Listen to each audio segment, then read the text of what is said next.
మీ అందరికీ తెలియదు ఏంటంటే నేను రాజు గారిని నేను అంకుల్ అని పిలుస్తాను. ఎందుకంటే నేను 8th 9th క్లాస్ ఉన్నప్పుడు మా నాన్నగారు రాజు గారు కలిసి సినిమాలు చేసేవాళ్ళు. అలా చేసిన ఒక సినిమా తొలి ప్రేమ. సో అప్పుడు సినిమా రిలీజ్ అయిన ఫస్ట్ డే హిట్ తర్వాత మా అందరము ట్రైన్లో వెళ్ళాము తిరుపతి. అప్పుడు అక్కడ మా ఇద్దరు కొంచెం బాండ్ ఏర్పడింది.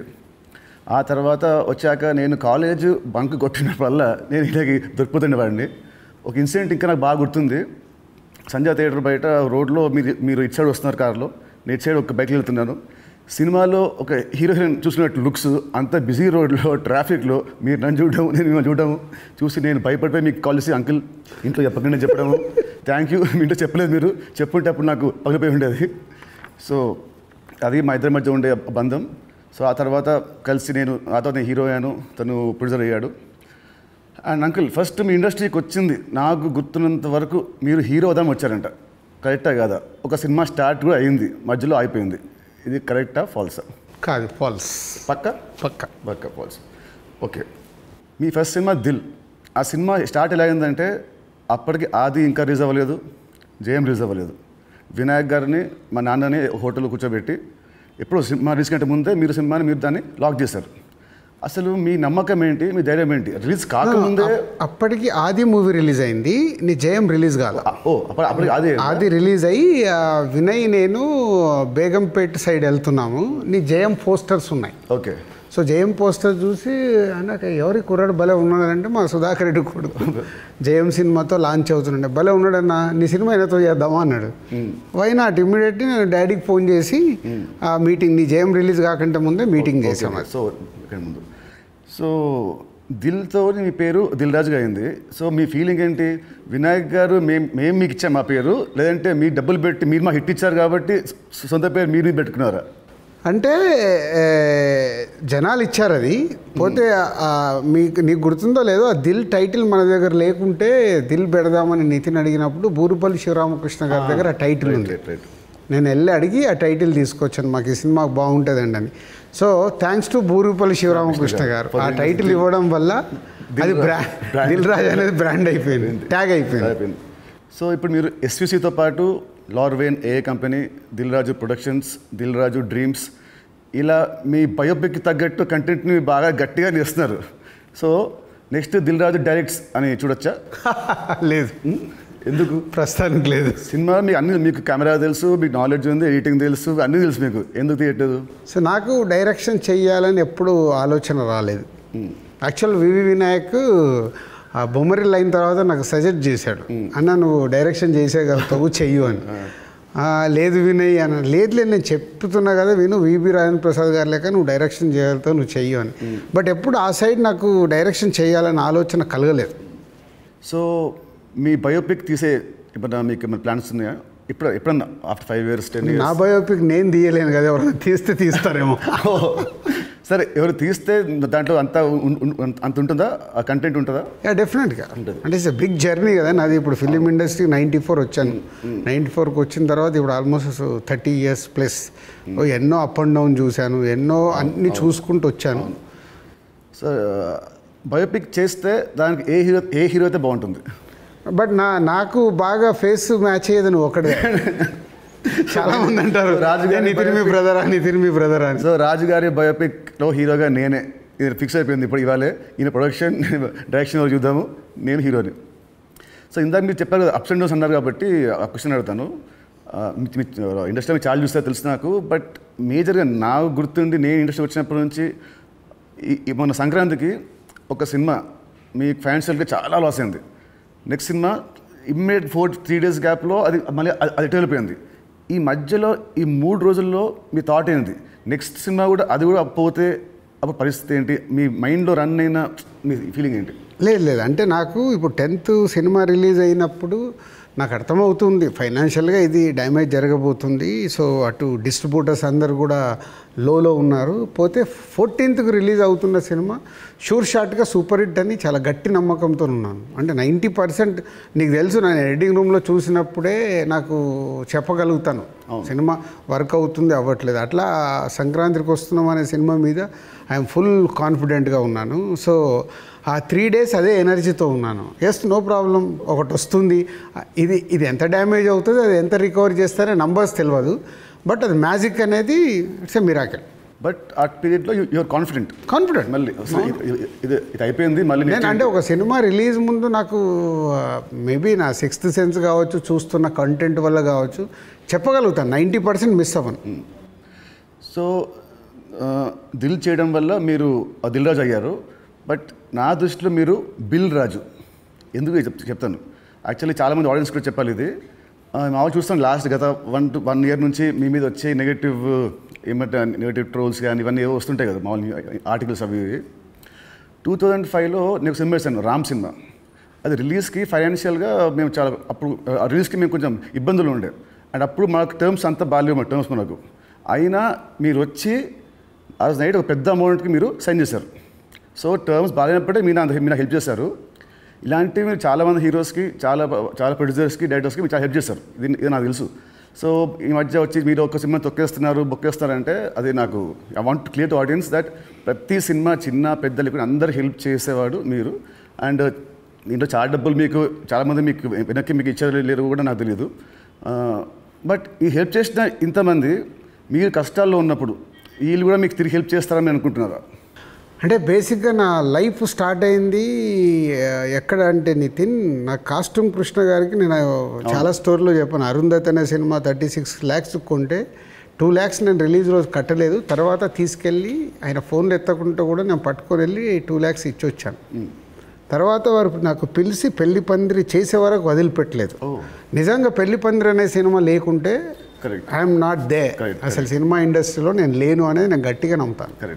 సో అంటే ఒక హానెస్ట్ అనేది ఒకటి ఎంత పని చేసిందో హెల్పింగ్ కూడా అంతే పని చేస్తుందని నేను నమ్ముతాను. నా లైఫ్లో ఇప్పుడు నువ్వు సంక్రాంతికి అడిగావు, ఇది రాకుంటే ఇది ఉండుంటే, అలాంటి ఒక 4-5 ఇన్సిడెంట్స్ ఉన్నాయి. అంటే నేను క్లోజ్ అయిపోయే ఇన్సిడెంట్స్. ఇప్పుడు అసలు సంక్రాంతికి వస్తున్నాము, రాకున్నా మాకేం కాదు, ఎందుకంటే ఆల్రెడీ ఎస్టాబ్లిష్ అయిపోయి ఉన్నాం. ఫైనాన్షియల్ డ్యామేజ్ వరకు 2 ప్రాపర్టీలు అమ్మేసి ముందుకు వెళ్ళిపోతాం, అది పెద్ద విషయం కాదు. కానీ నేను నార్మల్గా ఉన్నప్పుడు కూడా ఇలాంటి ఇన్సిడెంట్స్లోకి వెళ్ళి నేను దాటుకుంటూ వచ్చాను. అంటే అది ఎప్పుడు అదే నేను నమ్మేది, వెన్ వీఆర్ హెల్ప్కు మనం ముందుంటామో మన కష్టం వచ్చినప్పుడు భగవంతుడే తిరిగి ఇస్తాడని. అది నా లైఫ్లో 3-4 ఇన్సిడెంట్ నాకు సినిమా ఫీల్డ్లో జరిగాయి. దిల్ మీరు అప్పుడు చేసినప్పుడు ఆ రోజుల్లో ఇట్ వాజ్ ఆ రోజు సినిమాకి ఖర్చు మీరు బాగా పెట్టారు. ఆ రోజు బాగా పెట్టారు. అండ్ అందుకే అప్పటికి మన వినాయక్ గారికి ముందు సినిమా కూడా అంత ఆడలేదు, బట్ స్టిల్ మీరు ఖర్చు బాగా పెట్టారు. ఆ సినిమా హిట్ అయింది, దాంతో మీ లైఫ్ మారిపోయింది. ఇప్పుడు తమ్ముడు సినిమాకు ఒక రిఫరెన్స్ లేకుండా కూడా మీరు ఈ సినిమాని ఇంత ఖర్చు పెట్టారు. దీని మీద నమ్మకం, కథ మీద నమ్మకమా, డైరెక్టర్ మీద నమ్మకమా, ఆర్ ఈ తమ్ముడు సినిమా మీకేం తెస్తుంది? పేరు తెస్తుందా, డబ్బు తెస్తుందా? అంటే ఈ సినిమాకు బేసిక్గా నేను క్రెడిట్స్ ఇచ్చేది డైరెక్టర్కే. ఎందుకంటే ఎంసీఏ అండ్ వకీల్ సాబ్ తర్వాత ఆయన రాసుకున్న కథని ఇప్పుడు ఉన్న సినారియోలో అంటే ప్రేక్షకుల్ని థియేటర్కి తీసుకొచ్చి ఒక ఎక్స్పీరియన్స్ ఇవ్వాలని ఏదైతే చూశాడో, అందుకే నువ్వు కూడా షూటింగ్లో చూసినావు, ఆయన తీసుకుంటూ వెళ్తుంటే నేను ఎప్పుడు ఆపలా. ఒక డైరెక్టర్ ఏమో అడుగుతున్నాడు, ఎలా అచీవ్ చేయాలి, అది అచీవ్ చేయండి అని చెప్పా. అది అయిపోయిన తర్వాత నేను ఎప్పుడైతే యావిడ్ రూమ్లో సినిమా చూసుకున్నానో అప్పుడు నాకు అది ఎస్, వేణు అడిగింది ఇచ్చాను కాబట్టి ఆయన ఈ సినిమాని ఇవ్వగలుగుతున్నాడని. ఈవెన్ రాత్రి ఇప్పుడు నువ్వు ఒక భయంలో ఉన్నావు, ఎందుకంటే మనం లోలో ఉన్నప్పుడు చాలా భయంలో ఉంటాం. నేను అవన్నీ చూసేసాను. నైట్ నువ్వు నాకు ఫోన్ చేసి ఒక రీల్ చూసేసి ఒక ఎగ్జైట్మెంట్తో ఫోన్ చేసావు. ఎందుకు? అది ఇప్పుడు మనం చూస్తున్నాం, ఒక సినిమా ఇలా షేప్ అయింది, సౌండ్తో ఇలా చూసినప్పుడు ఇలా ఉంది, ఒకటి ఉంటుంది కదా, అదే ఎగ్జైట్మెంట్. అదే నన్ను తమ్ముడికి ఎంతైనా ఆలోచించకుండా డైరెక్టర్ అడిగినట్టు చేయమని చెప్పాను. అండ్ దిల్ అప్పుడు కానీ లేదా మన లాస్ట్ సినిమా శ్రీనివాస్ కళ్యాణ్ కానీ మీరు షూటింగ్కి మీరు ఆల్మోస్ట్ ఎవ్రీడే వచ్చేవారు. ఈ సినిమాకి మీరు ఉట్టి 2 సార్లు వచ్చారు, అది కూడా గంట సేపు. ఎందుకు? డైరెక్టర్ మీద నమ్మకమా, లేదా మీరు బిజీగా ఉండి మీరు మా సినిమాని మీరు పట్టించుకోలేదా? అంటే 2 things. ఇప్పుడు అనిల్ రావిపూడి కానీ, వంశీ పైడిపల్లి కానీ, అలాగే ఇప్పుడు శ్రీరామ్ వేణు కానీ, అంటే నాతో వాళ్ళందరికీ big journey, number of movie చేస్తున్నాం. అంటే వాళ్ళ వేవ్ లెంత్ ఏంటో నాకు తెలుసు. సో తెలిసినప్పుడు నేను వాళ్ళ దాంట్లో నేను ఇంటర్ఫేర్ కాను. సో నాకు కథ దగ్గర అనిపించింది చెప్తాను, ఎడిటింగ్ రూమ్లో అనిపించిందే చెప్తాను. నాకు ఇలా అనిపిస్తుంది, మీరు చూసుకోండి, ఇలా చెయ్యండి అని నేను చెప్పను వాళ్ళకు. ఎందుకంటే వాళ్ళకి నాకు క్వశ్చన్ వేస్తే దే విల్ అండర్స్టూడ్. అంటే నేను ఏం ఫీల్ అవుతున్నాను ప్రేక్షకుల్లాగానే. కొంతమంది దర్శకులతో ఇలా నాకు సింక్ అవుతుంది, అలా సింక్ అయిన వాళ్ళే వీళ్ళు. అందుకే వీళ్ళతో నంబర్ ఆఫ్ సినిమాలు చేసినా వాళ్ళు అది అవుట్పుట్ తెచ్చుకోవడానికి వాళ్ళే ఎక్కువ కష్టపడతారు, ఎందుకంటే వాళ్ళకు రిజల్ట్ కావాల్సిందే కదా. సో నేను ఇప్పుడు శ్రీనివాస కళ్యాణం ఉంది, ఇప్పుడు శతమానం భవ తర్వాత శ్రీనివాస కళ్యాణం చేస్తున్నాను కాబట్టి ఫుల్ టైం సో అక్కడే ఉండి ఎలా తీయాలి ఏంటి, సో ఏదైనా తప్పు జరుగుతుంటే కూడా సతీష్కు చెప్పి కరెక్ట్ చేయడం. సో అది నా ప్రాసెస్. ఏ సినిమాకు ఉండాలి ఏ సినిమాకు ఉండకూడదని నేను ముందే ఫిక్స్ అవుతాను. సో తమ్ముడు అనేది దిల్ రాజు సినిమానా లేదంటే వేణుశ్రీరామ్ సినిమా? వేణుశ్రీరామ్ సినిమా 100% మొత్తం ఇంటర్గ్రేట్. సో ఇంకోటి ఇప్పుడు మామూలుగా మిమ్మల్ని ఏం అడుగుతారు, ఇప్పుడున్న దిల్ రాజు పాత దిల్ రాజుకి ఏం చెప్తాడని అందరూ అడుగుతారు. నేను అడిగేదంటే అప్పుడున్న ఓన్లీ రాజు ఇప్పుడున్న దిల్ రాజుకి ఏం చెప్తాడు? అది 22 years జర్నీ. అంటే అంటే సినిమా అంటే దిల్లు సినిమా నీకు మనకు అండర్ ప్రొడక్షన్లో ఉన్నప్పుడు షూట్ జరుగుతున్నప్పుడు నీకు దుబాయ్లో సాంగ్ చేస్తుంటే సడన్గా బైక్ స్కిడ్ అయ్యి నీ కాలు పైన పడింది. కాలు పైన పడితే మధ్యాహ్నంకి వెళ్ళి షూటింగ్ ఆపేసాం. అది నాకు ఫస్ట్ ఫిలిం. షూటింగ్ ఆపేసిన తర్వాత చిన్న నీకు ఎయిర్లైన్ ఫ్రాక్చర్. వినాయక్ ఇక్కడ ఉన్నాడు, నెక్స్ట్ ఠాగూర్ సినిమాలో బిజీగా ఉన్నాడు. అన్న మీరు వెళ్ళి సాంగ్స్ తీసుకొని రండి అన్నాడు. నీకు ఎయిర్లైన్ ఫ్రాక్చర్ అయ్యి మన హోటల్కి వెళ్ళిన తర్వాత ఇంకా మనం నెక్స్ట్ డే షూటింగ్ చేయడానికి స్కోప్ లేదు, ప్యాకప్, అందరు రిటర్న్ వెళ్ళిపోవాలి. సో అప్పుడు లక్ష్మణ్ అంకులు శిరీష్ అంకులు టెన్షన్లో ఉన్నారు. నేనేమో వెళ్ళిపోయి పడుకున్నాను. పడుకొని 4 o'clock లేసేసి శంకర్ మాస్టర్ డోర్ కొట్టి, మాస్టర్ రేపు నైట్ వెళ్ళిపోవాలి, నీకు ఇప్పుడు 2 పాటలలో ఏమేమి బ్యాలెన్స్ ఉన్నాయో ఒక్కసారి లిస్ట్ రాయని 6 గంటల వరకు కూర్చొని ఆయనతో రాపిచ్చి, ఇవి నితిన్ కాలు కింద పెట్టకుండా నువ్వు ఎలా మేనేజ్ చేయగలుగుతావు అంటే శంకరు నేను మళ్ళీ డిఓపిని పిలుచుకొని మేము కూర్చొని డిజైన్ చేసాం. డిజైన్ చేసి మీకు చెప్తే మీరు అందరూ ఏంటి షూటింగ్ ఉందా ఎలా చేస్తారు అంటే ఇలా చేయబోతున్నాం, విల్ ఫినిష్ నెక్స్ట్ 2 days అని నీ కాలు కింద పెట్టనివ్వకుండా 2 రోజులు షూటింగ్ చేయించా కూర్చొని స్టాండింగ్. అంటే నా మొదటి సినిమా నాకు ఆ సిచ్యువేషన్ అలాంటిది. ఆ రోజు 2 రోజులు షూటింగ్ ఆగకుండా చేసుకొని వచ్చి రిలీజ్కి ముందు మళ్ళీ ఆర్ఎఫ్సికి వెళ్ళి ఆ బ్యాలెన్స్ షాట్లని 2 పాటలు తీసి మ్యాచ్ చేశాం. అంటే అది నా ప్యాషన్. అంటే మొదటి సినిమాలోనే నేను ఒక సమస్య వస్తే దాన్ని జాగ్రత్తగా హ్యాండిల్ చేసుకొని సినిమాకి ఎలాంటి డ్యామేజ్ జరగకుండా చేయగలిగా. అదే మామూలు రాజు నుంచి దిల్ రాజుగా షిఫ్ట్ అవ్వడం. అంటే నాట్ ఓన్లీ దిల్, ఇలాంటి సో మెనీ ఫిలిమ్స్కి సో మెనీ ఎప్పుడు వస్తూనే ఉంటాయి. అవన్నిటిని జాగ్రత్తగా హ్యాండిల్ చేసుకుంటే 58 సినిమాలకు రీచ్ అయ్యాను. అదే ఫస్ట్ సినిమా దిల్లప్పుడు కూడా మీ అన్నింటిలో మీరు చాలా మీరు ఇన్వాల్వ్ అయ్యారు. ప్రతి దాంట్లో స్టోరీల నుంచి సీన్స్ నుంచి కొన్ని సీన్స్ మీకు నచ్చకుంటే మీరు వినాయక్ మీరు చెప్పలేకపోతే మీరు నా చెప్పేవాళ్ళు నితిన్ చెప్పా ఈ సీన్ బాగా గుర్తున్నా దాంట్లో ఉంటుంది ఒక ఎపిసోడ్ ఒకటి టాలీగట్ ఎపిసోడ్ ఉంటుంది ఒకటి, అది సినిమా లేదు. సో అది సో మీ ఉత్సాహాన్ని చూసే సుకుమార్ గారు సినిమా రైటర్ కదా, ఆయన పెట్టాడు సినిమాలో ఓ డైలాగ్ వస్తుంది, మై నేమ్ ఇస్ రాజు అంటే ఒకటి వచ్చి ఎందుకంత ఫోజు మిమ్మల్ని చూసే పెట్టాడు డైలాగ్ గుర్తున్నా బోర్డు మీద రాడు. సో 2003 రాజుగారి దగ్గర ఉన్నదేంటి, ఇప్పుడు రాజుగారి దగ్గర లేనిదేంటి? ఉన్నది 2003కి ఇప్పటికి ఉన్నది. సినిమా అంటే అవలీలగా ఎక్స్పీరియన్స్తో పాటు వచ్చిన ఎక్స్పీరియన్స్తో పాటు సో ఈజీగా ఎలాంటి సిచ్యువేషన్ అయినా హ్యాండిల్ చేసే కెపాసిటీ అండ్ సినిమా పైన ఇంకా అవగాహన ఉంది. ఇది సాధించాను. లేనిది 2003 నుంచి 2010 వరకు ఒక్కొక్క సినిమా తీస్తూ ఒక్కొక్క కొత్త డైరెక్టర్తో జర్నీ చేస్తూ అద్భుతమైన జాబ్ సాటిస్ఫాక్షన్తో జర్నీ చేశా. 2014 తర్వాత అంటే ఆ పీరియడ్ తర్వాత నంబర్ ఆఫ్ ప్రొడక్షన్స్కు షిఫ్ట్ అయిపోయి సో దాన్ని ఎంజాయ్ చేయలేకపోతున్నా. అది ఇప్పుడు లేదు, ఆ ఎంజాయ్మెంట్ లేదు. Job satisfaction enjoyment job satisfaction ఉంది, ఎంజాయ్మెంట్ అంటే మార్నింగ్ 7కు నేను లొకేషన్కి వెళ్ళిపోయి ఈవినింగ్ ప్యాకప్ వరకు ఉండి మళ్ళీ వచ్చి నెక్స్ట్ డే సీన్ గురించి వెళ్ళి ఆఫీస్లో కూర్చొని 10 వరకు కూర్చొని అదొక ఎంజాయ్మెంట్ నాకు. I'm missing that. ఇప్పుడు ఆడియన్స్ సినిమా థియేటర్కి చెప్తారు మామూలు ఇప్పుడు ఆడియన్స్ ఇప్పుడు ఎక్కువ రావట్లేదు, అది ప్రొడ్యూసర్గా ఏం చేయాలో మీరు చెప్తున్నారు. ఫర్ అ చేంజ్ మీరు హీరో అయితే హీరోగా మీరు ఆడియన్స్ థియేటర్ రావడానికి మీరు ఏం చేస్తారు? ప్రొడ్యూసర్గా చెప్తున్న దిల్ రాజు చెప్తున్న అన్ని పాయింట్స్ని నేను నితిన్ ప్లేస్లో ఉంటే నేను ముందడిగేసి అరే ఇవన్నీ ముందు మొదలు పెడదామని మొదలు పెడతాను. సరే, దిల్కి అండ్ తమ్ముడికి ఈ మధ్యలో మీరు ఏమంటారు నా పర్ఫార్మెన్సా, నాలో చూసిన చేంజ్ ఏంటి, మార్పు ఏంటి, ప్లస్ అండ్ మైనస్? ప్లస్లు చాలా. నువ్వు అప్పటికి ఇప్పటికీ ఏంది న్యాచురల్గా ఒక 22-23 ఇయర్స్ నువ్వు యాజ్ యాక్టర్గా ఇక్కడ వరకు జర్నీ చేసావు. అంటే నాకంటే సీనియర్ నువ్వు యాక్చువల్ 1 ఇయర్ సీనియర్. నేను 2003లో ప్రొడ్యూసర్ని అయ్యా, నువ్వు 2002లోనే హీరో అయ్యావు. అంటే నాకంటే 1 ఇయర్ సీనియర్. సో నీకున్నది ఆ ఎక్స్పీరియన్స్ వచ్చింది ప్లస్. సో ఆ ఎక్స్పీరియన్స్తో నేను ఎలా హ్యాండిల్ చేస్తున్నానో థింగ్స్ని హ్యాండిల్ చేయగల కెపాసిటీ వచ్చింది, మేనేజ్ చేయగలిగే కెపాసిటీ లేనిది.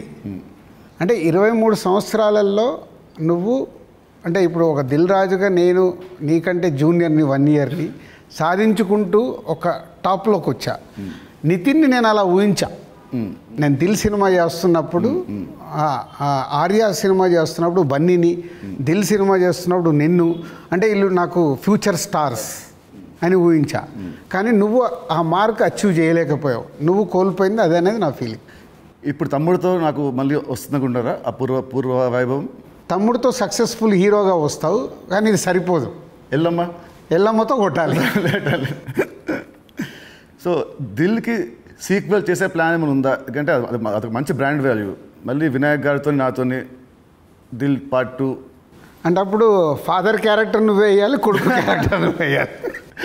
ఉంది కదా, ఇలాగ సినిమాలో ఉంది కదా, ఇచ్చాం కదా మనం లీడ్. కరెక్ట్, సినిమాలో మనకు లీడ్ ఉంది, మనకు సినిమా లీడ్ ఉంటుంది. అది వేసుకొని లాస్ట్ సీన్ అదే ఉంటుంది, ప్రకాష్ రాజ్ గారిది ఫోటో మీదకి వెళ్ళి రివీల్ చేస్తే అలా చేయాలి. అప్పుడు 1 word ఆన్సర్స్ కావాలి. 1 word or 2 words మీ ఇష్టం. 1-2 words ఆన్సర్స్. మీకు చెప్తాను కొన్ని పేరు వినగానే మీకు వచ్చే ఫస్ట్ మీ థాట్స్. పవన్ కళ్యాణ్ గారు is my star. Mahesh Babu గారు. మహేష్ గారు మా ఇద్దరికి ఒక తెలువని అండర్లింక్ ఉంటుంది. ప్రభాస్ గారు ఈజ్ మై డార్లింగ్. ఎన్టీఆర్ గారు. మై నాన్న. నాన్న అని పిలుస్తాను నేను. ఓ అదేంటి ఆ లింక్ ఏంటి? అది అప్పుడు తారక్తో డిస్ట్రిబ్యూటర్గా ఉన్నప్పుడు క్లోజ్నెస్ ఉండి బృందావనం చేస్తున్నప్పుడు అప్పటికి కొడాలి నాన్నగారు వీళ్ళందరూ తారక్తో ఉండేవాళ్ళు. వాళ్ళందరూ నాన్న నాన్న అని పిలిస్తే నాకు అది ముద్దుగా అనిపించేది. అంటే నాకు ఈ అవకాశం ఉంది కదా అని అప్పటి నుంచి నేను కంటిన్యూ. నైస్. తారక్ నన్ను అన్న అంటాడు, నేను నాన్న అంటాడు. బాగుంది. చరణ్ గారు. His megastar son. సో ఒక సినిమా అంటే ప్యాషన్గా మెగాస్టార్ సన్ అయినా ఎదుగుతూ వచ్చిన is a star hero. Allu Arjun గారు. Bunny is my brother. Next Sirish Reddy గారు. శిరీష్ అందరికీ తెలిసింది మై బ్రదర్. పోతే మా ఇద్దరికి సినిమా దాంట్లో ఎప్పుడు ఒక కాన్ఫ్లిక్ట్లో ఉంటాం. అవునా? ఓకే. అంటే ఆలోచన విధానంలో కాన్ఫ్లిక్ట్గా మాట్లాడుతుంటాం, బట్ కన్క్లూడ్ చేస్తాం, రిజల్ట్ ఉంటుంది మాకు. About Venu Sriram. Venu is my boy. Thammudu సినిమాని 3 ముక్కలో చెప్పాలంటే Thammudu, what is Thammudu for you? Nithin నాకు తమ్ముడు, వేణు నా తమ్ముడు. తమ్ముడు సినిమా మీకు పేరు తెస్తుందా, మీకు డబ్బు తెస్తుందా? ఫస్ట్ పేరు తెస్తుంది, తర్వాత నేను పెట్టిన డబ్బు తెస్తుంది, ఇంకా అద్భుతాలు జరిగితే లాభాలు తెస్తుంది. సో July 4th సినిమా వస్తుంది తమ్ముడు. సో ఆడియన్స్కి మీరేం చెప్తారు? ఎస్, అన్ని ఇంటర్వ్యూలలో చెప్తున్నట్టే. సో ఈ సినిమా, ప్రతి సినిమా అందరికీ ఇంపార్టెంటే. ఈ cinema Venu Sriram, so MCA Vakeel Saab తర్వాత బెస్ట్ సినిమా, ఆడియన్స్కి ఒక ఎక్స్పీరియన్స్ సినిమా ఇవ్వాలని చాలా కష్టపడి అవుట్పుట్ ఒక రేపు ఎక్స్పీరియన్స్ ఇవ్వబోతున్నాడు అవుట్పుట్తో. సో అది నో డౌట్. సో దిల్ రాజుగా నాకు సంక్రాంతికి వస్తున్నాం ఒక బ్లాక్ బస్టర్ అయితే, దాని తర్వాత మా బ్యానర్ నుంచి వస్తున్న వెంకటేశ్వర క్రియేషన్ నుంచి వస్తున్న ఒక మంచి సినిమాతో దిల్ రాజు మీ ముందుకు తీసుకొస్తున్నాడు ఈ సినిమాని. ఇది నాకు సక్సెస్తో పాటు ఒక ఎనర్జీని ఇస్తుంది. బట్ నితిన్కి ఇది సక్సెస్ చాలా అవసరం. సో ప్రాపర్గా సినిమాని మీకు నచ్చే విధంగా రెడీ చేసి మీకు తీసుకొస్తున్నాం. July 4th మీరు థియేటర్కి రండి, ఫ్యామిలీస్తో వచ్చి మీరు ఎంజాయ్ చేస్తారు సినిమా, అది నా ప్రామిస్. ఎంజాయ్ చేసిన సినిమాని బయటికి వెళ్ళిన తర్వాత మీరే చెప్తారు ఒక వావ్, అంటే నితిన్కి ఒక కొత్త సినిమా, కొత్త అప్రోచ్, ట్రైలర్ కంటే ముందు తమ్ముడు వేరు, ట్రైలర్ వచ్చిన తర్వాత నితిన్తో ఇలా తీశారు ఆ సినిమా అన్నారు, అది ఫస్ట్ పాయింట్. అలాగే తమ్ముడు అని టైటిల్ పెట్టుకొని ఏ సర్టిఫికేట్ తీసుకున్న దిల్ రాజు, సో ఇది సెకండ్ పాయింట్. అంటే థియేటర్ ఎక్స్పీరియన్స్ కోసం కాంప్రమైజ్ అవ్వకుండా ఏ సర్టిఫికేట్ కూడా తీసుకున్నాము. యూఏ సెన్సార్ వాళ్ళు కొంచెం లెంత్ తగ్గించుకొని యూఏ తీసుకోండి అన్న కానీ ఏ సర్టిఫికేట్ తీసుకోవడానికి థియేటర్లో ఎక్స్పీరియన్స్ మిస్ అవ్వకూడదు. ఏదైతే డైరెక్టర్ అనుకున్నాడో, నితిన్ ద్వారా ఏదైతే మీకు అందివ్వాలనుకున్నాడో, నితిన్ చుట్టూ ఒక 5 ఉమెన్ని పెట్టి ఒక కాన్సెప్ట్ ఫిలింగా 80% ఆఫ్ ద ఫిలిం మీకు ఫారెస్ట్లో ఉంటుంది. ఇది 24 అవర్స్లో జరిగే కథ. ఒక ఎక్స్పీరియన్స్ మట్టుకు డెఫినెట్గా ఈ సినిమాతో పొందుతారు. Please come and watch in theatres from July 4th. తమ్ముడు సినిమా ఉంది. తమ్ముడు సినిమా రిలీజ్ కాకముందే మీరు నాకు ఎల్లమ్మ అనే ఒక కథ వినిపించారు. మామూలు ఇండస్ట్రీలో ఉంటుంది, ఈ సినిమా హిట్ అయితే నెక్స్ట్ సినిమా చేస్తాము అని ఉంటుంది. మీకు ఏంటి మళ్ళీ మీ మైండ్ సెట్ ఈ సినిమా రిజల్ట్తో సంబంధం లేకుండా నాతో నెక్స్ట్ సినిమా చేస్తున్నారు, ఇమీడియట్ సినిమా? సేమ్ నాకు సుబ్రహ్మణ్యం ఫర్ సేల్ జరుగుతుంది తేజుతో. అనిల్ రావిపూడి పటాస్ రిలీజ్ అయింది. పిలిచి అనిల్ సినిమా చేస్తా అన్నప్పుడు సుబ్రహ్మణ్యం ఫర్ సేల్లో ఒక సాంగ్ చూపించి ఈ హీరోతో సినిమా చేద్దామని చెప్పా. అప్పటికే పిల్ల నువ్వు లేని జీవితం చేశాం గీత వాళ్ళతో కలిపి.